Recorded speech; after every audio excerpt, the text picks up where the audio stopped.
Përshëndetje të nderuar teleshikues, ja ku takuam sërish në këtë edicion informativ ku në vemi juftoj që të ndiqni informacionet e përgatitura. Lëvizja qytetare kundër qeverisë vijon për të 51 ditë radhazi në kryeqytet, ku mijëra protestues u mblodhën në bulevardin përpara kryeministrisë duke kërkuar dorëheqjen e kryeministrit Edi Rama dhe ndryshime politike. Organizatorët deklarojnë se protesta do të vazhdojë pa afat deri në plotësimin e kërkesave të tyre.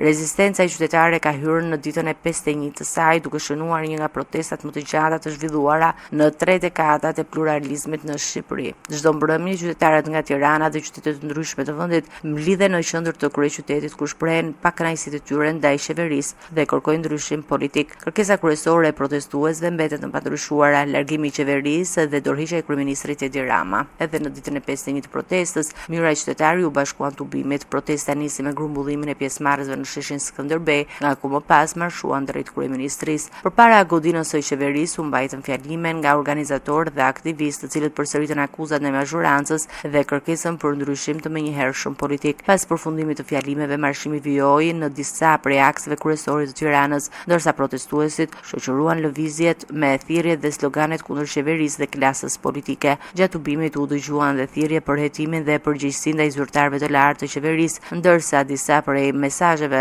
u drejtuan edhe ndaj zëvendës kryeministres Belinda Balluku. Organizatorët këmbgulën se kjo lëvizje nuk do të ndalet dhe se qytetarët do të vijojnë të mblidhen çdo mbrëmje në shesh derisa sipas tyre të realizohen kërkesat e parashtruara.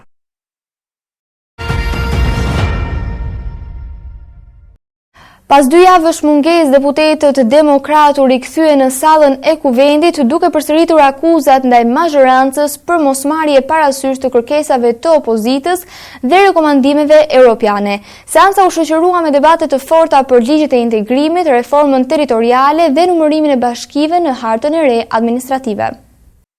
Pas një bujgoti 2 javor, opozita u rikthye në parlament, por pa ndryshuar qëndrimin ndaj mazhorancës. Demokratët kërkuan sërish shqyrtimin e amendamenteve të propozuara prej tyre, duke pretenduar se disa ligje bien ndesh me rekomandimet e institucioneve europiane dhe në kërkesat e protestave qytetare. Nga fërtorja e Kuvendit, kreu i Partisë Demokratike Sali Berisha akuzoi shumicën se po injoron kërkesat e opozitës dhe të partnerëve europian për ndryshime ligjore. Bashkimi Europian, Komisioni Europian, Parlamenti Europian kërkon të anullohen dhe të amendohen.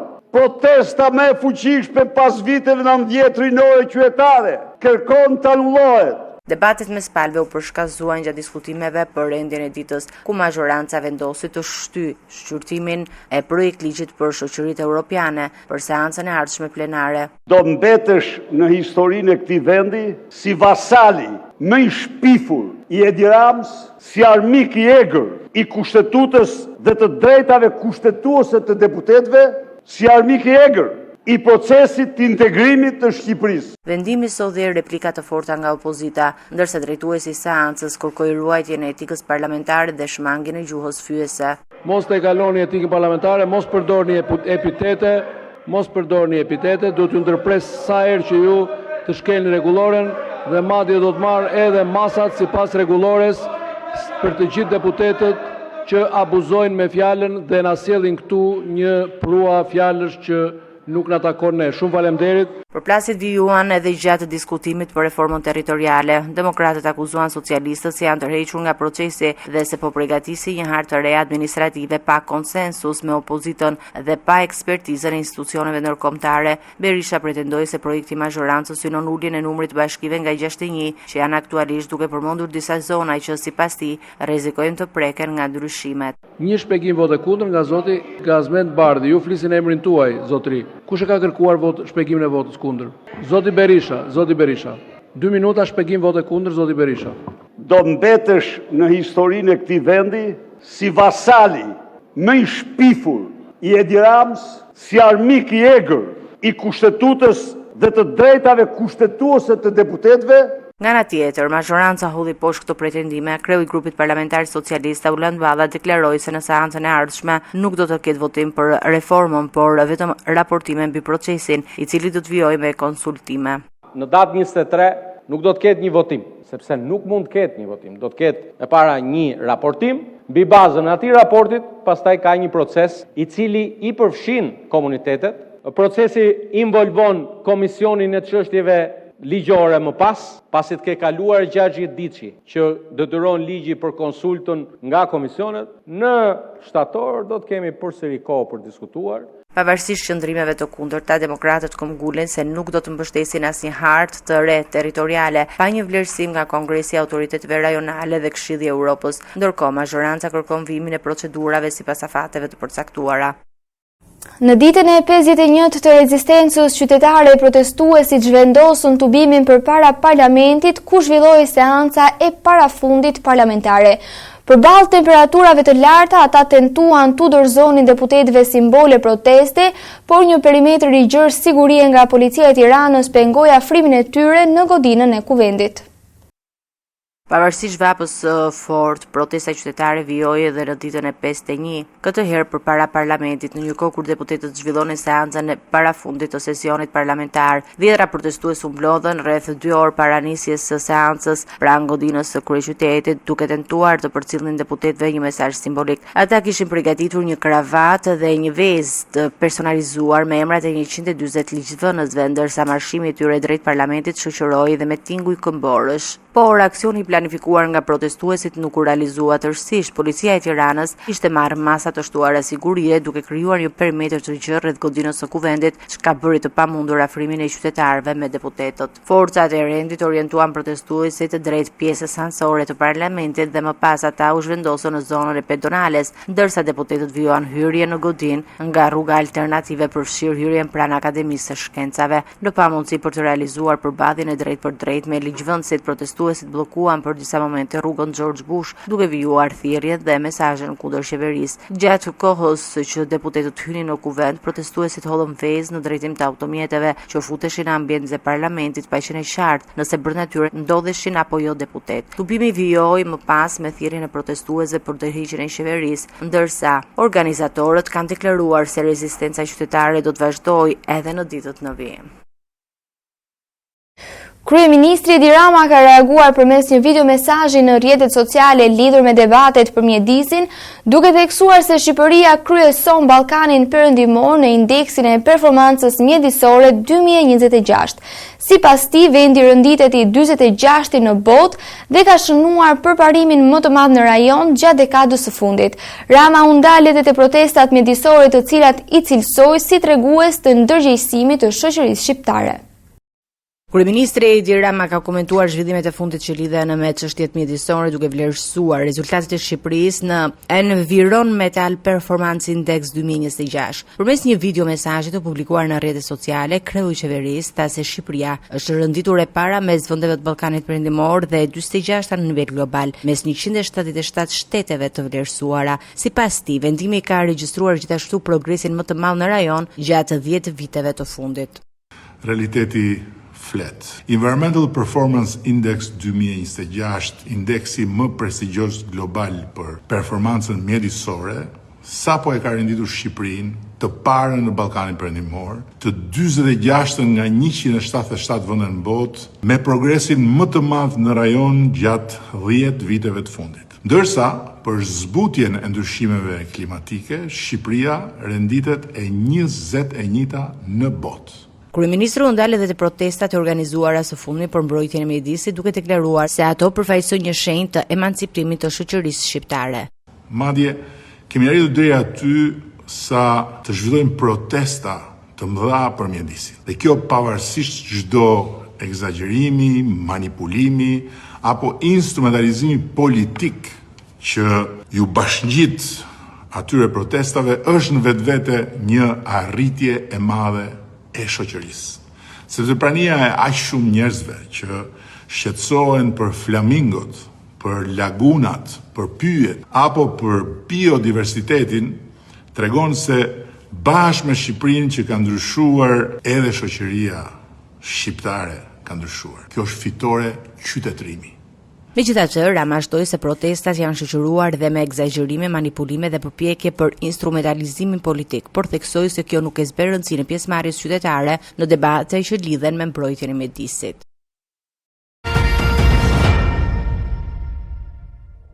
Pas paraqitjes në SPAK, lideri i Partisë Demokratike Sali Berisha akuzoi gjykatën kushtetuese se po vonon shqyrtimin e kërkesës së tij për masën e sigurisë. Ai komentoi gjithashtu dëshminë e ish-presidentit Bamir Topi në procesin Partizani, ndërsa çështja vijon të jetë nën hetimin e SPAK. Sali Berisha u paraqit në prokurin e posaçme, por pas daljes prej saj zhvendosi vëmendjen te gjykata kushtetuese, ndaj së cilës ngriti akuza për vonesa në shqyrtimin e kërkesës së tij për masën e sigurisë. Kreu i Demokratëve pretendoi se kërkesa e tij është depozituar rreth 10 muaj më parë dhe se gjykata nuk po respekton afatet ligjore për shqyrtimin e masave të sigurisë. Ajo është një piramidë mashtrimi e shembur dhe siç keni pa ju. Çdo dëshmitar ka bërë deklaratat në mënyrë të tillë që ka treguar se s'ka patur zero ndërhyrje, ka zbatuar ligjin. Gjatë prononcimit për mediat, ai komentoi edhe thirrjen si dëshmitar të ish-presidentit Bamir Topi në procesin gjyqësor të dosjes Partizani. S'kam nevojë për asnjëri në botë të dëshmoj pro meje, sepse është faktuar, nuk ka asnjë shkelje ligjore. Kreu Demokrat thanë se prej të paktën një viti mbajnë sekret emrat e disa zyrtarëve të lartë që sipas tij kanë udhëtuar me biznesmen me një charter të veçantë nga Tirana në Aruba. Lidhur me Arubën figuron emri i Angel Agachit, Ergys Agasit dhe i Damianit që thot betohem. Betohu në Bibël, nuk pranojmë të betojnë në Bibël. Ja krijova mundësinë, urdhoj ta dil këtu, të nxjerrin Biblën dhe betohu. Atë jo se ka qenë dhe Natos. Ndërkohë, procesi Partizani vijon në gjykatë ku SPAK akuzon Sali Berishën dhe dhëndren e tij Amar Maltezi së bashku me persona të tjerë për korrupsion lidhur me privatizimin e ish kompleksit sportiv. Sipas hetimeve të prokurisë së posaçme, vendimarrjet e marra gjatë kohës kur Berisha ishte kryeministër dyshohet se kanë favorizuar privatizimin e pronave të ish kompleksit Partizani, ndërsa ndaj Maltezit rëndon edhe akuza për pastrim parash që sipas SPAK lidhet me përfitimet e krijuara nga ky proces.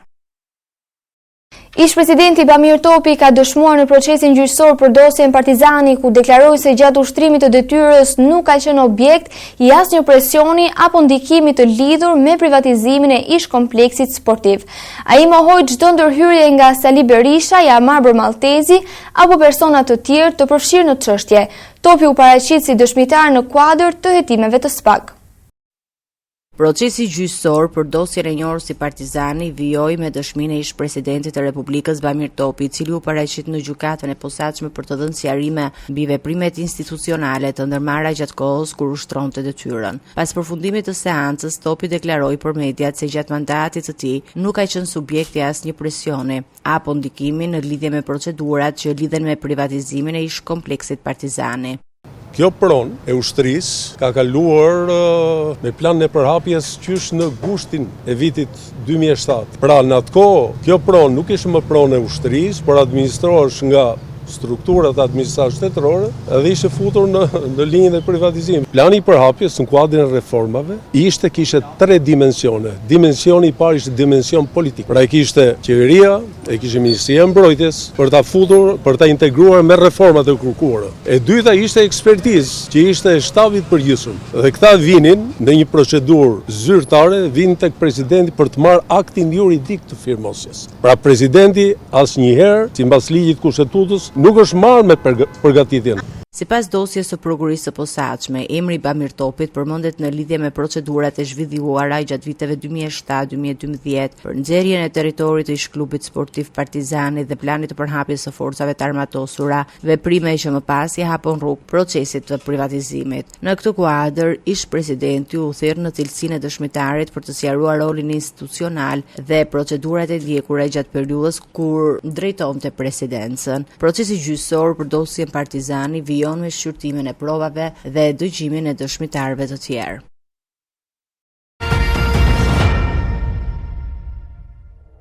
Një konflikt për një detyrim financiar ka përfunduar me marrjen peng dhe dhunimin e një 28 vjeçari në Lezhë.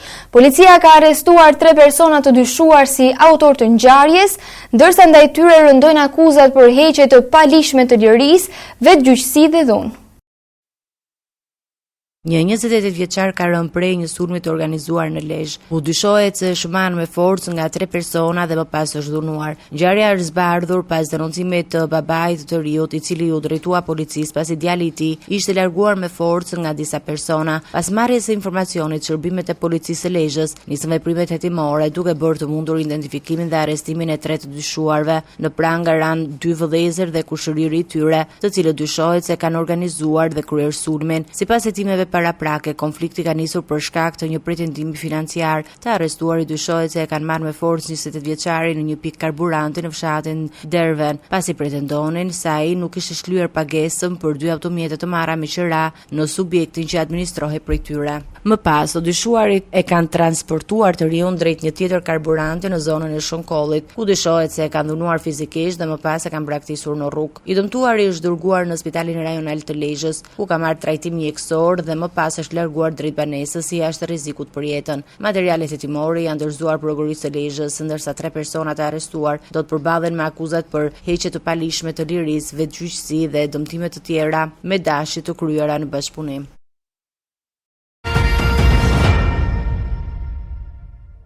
Gjykata e Shkodrës ka caktuar masën e sigurisë arrest shtëpie për babë e birë të përfshirë në konfliktin e ndodhur në poliklinikën e qytetit, ku mbeti i plagosur një person. Gjatë shurtimit të çështjes, gjykata rrëzoi akuzën për vrasje të mbetur në tentativë, pasi hetimet nuk provuan se 18 vjeçari kishte përdorur thik. Të dy shprehën pendes duke deklaruar se ngjarja ndodhi në kushtet e gjaknxehtësisë. Gjykata e Shkodrës ka zbutur masat e sigurisë për 2 prej të përfshirëve në konfliktin e ndodhur në 16 korrik në ambientet e poliklinikës së qytetit, ku një person mbeti i plagosur. Në përfundim të seancës, trupa gjykuese vendosi masën e arrest shtëpie për babë e birë, pasi rrëzoi akuzën fillestare të vrasjes së mbetur në tentativë, duke vlerësuar se provat e mbledhura nuk mbështesnin këtë dyshim. Sipas materialeve hetimore, nuk është arritur të provohet se 18 vjeçari ka pasur me vete një mjet prerës gjatë konfliktit. Para gjykatës, të dy të dyshuarit shprehen pendes dhe deklaruan se përplasja ishte pasojë një debati të çastit që doli jashtë kontrollit. Por me masën e arrest shtëpie u la dhe Arben Kepoca, i cili po hetohet për veprën penale të armbajtjes pa leje. Sipas hetimeve paraprake, konflikti nisi për shkak të një mosmarrveshje për radhën e pritjes në poliklinikën e Shkodrës dhe më pas degeneroi në dhunë fizike. Ngjarja u zhvillua në prani të qytetarëve që prisnin të merren shërbim mjekësor, duke shkaktuar panik në ambientet e institucionit. Hetimet për zbardhjen e plotë të rrethanave vijojnë. Vatrat e zjarrit janë aktivizuar në disa qarqe të vendit, duke përfshirë fush Arëzin, Prenjasin dhe zonën e Qafthanës. Ndërhyrja e forcave zjarfikse dhe strukturave të emergjencës ka parandaluar përhapjen e mëtejshme të flakëve, ndërsa autoritetet po hetojnë dyshimet për zjarret të qëllimshme.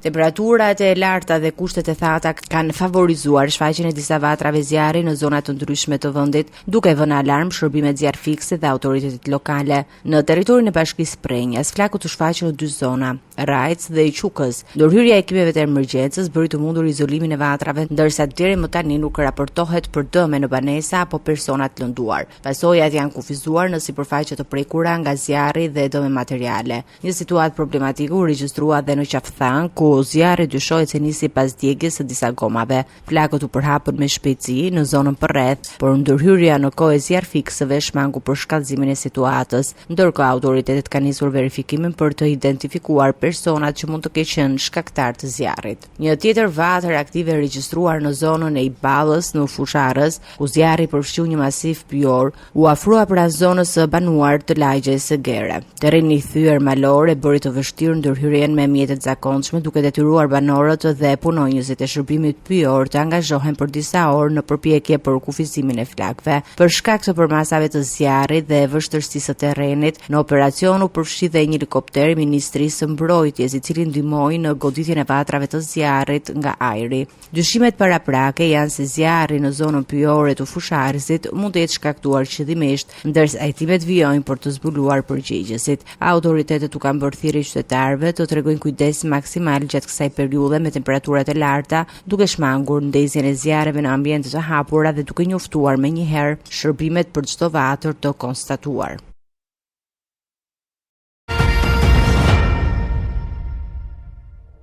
Vijoj me informacione nga Kosova.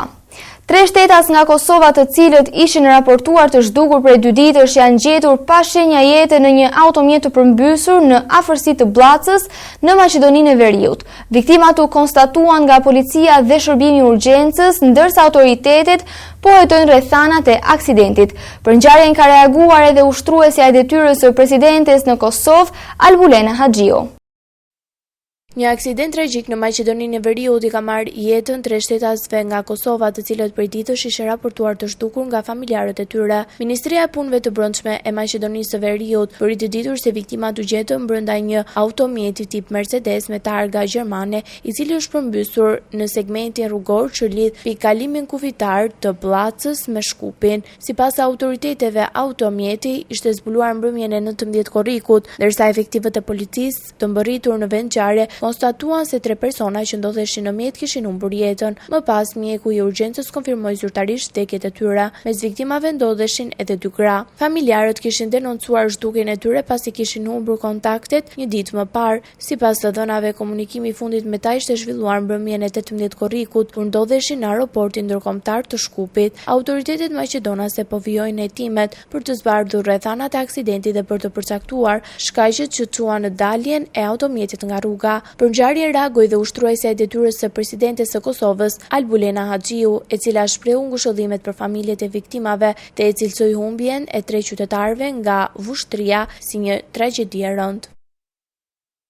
Të nderuar teleshikues, kjo ishte gjithçka që kishim përgatitur në këtë edicion informativ. Së bashku do të rishihemi në edicionet e ardhshme. Deri atëherë, miru takofshim.